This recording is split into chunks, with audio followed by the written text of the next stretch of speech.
lance une lutte acharnée contre les migrants subsahariens au motif de lutter contre les flux migratoires considérés comme irréguliers. Selon l'agence Frontex, donc cette agence, c'est une agence de l'Union européenne, plus de 40 000 passages irréguliers des frontières ont été constatés sur la route de l'Afrique de l'Ouest vers les îles Canaries, faisant de la région près de la moitié de toutes les détections de passages irréguliers des frontières en 2023. Des visites de haut niveau par les responsables de l'Union européenne, telles que celle du président Margaritis Schinas et de la présidente aussi de l'UE, ont été effectuées pour renforcer ces partenariats, notamment avec une aide supplémentaire, une aide financière supplémentaire de 210 millions d'euros annoncée pour la Mauritanie.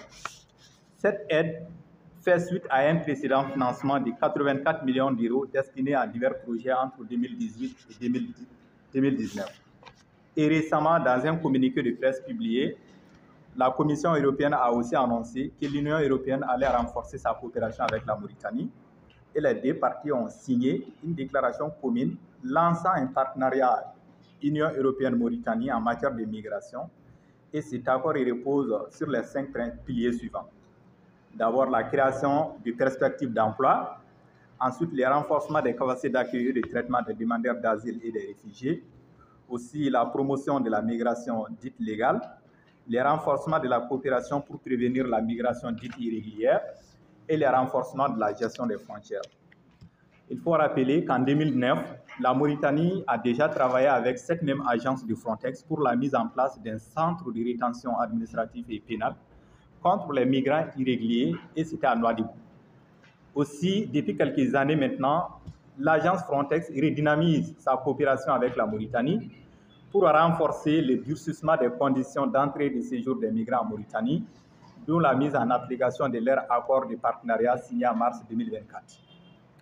Également, les îles Canaries connaissent une augmentation des arrivées à partir de la Mauritanie.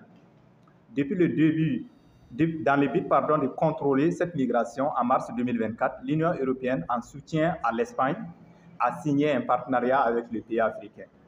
Il faut également souligner que de nos jours, la Mauritanie est confrontée à un réel problème de gestion des flux de migrants et de réfugiés qui vivent sur son sol. Aujourd'hui, il est estimé qu'environ 100 000 exilés sont présents dans un camp de réfugiés du pays et 80 000 en dehors de 10 camps. Le pays ne compte cependant pas de législation en matière d'asile. À l'heure actuelle, c'est le haut commissaire des Nations Unies pour les réfugiés qui est responsable de la détermination du statut des réfugiés dans les pays, tandis que le gouvernement délivre des documents aux personnes qui ont obtenu le statut.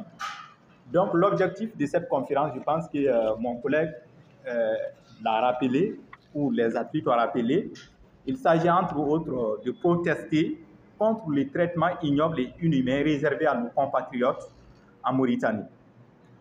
Secondo, prendre en témoin la communauté nationale et internationale sur ce que la Mauritanie fait endurer aux migrants.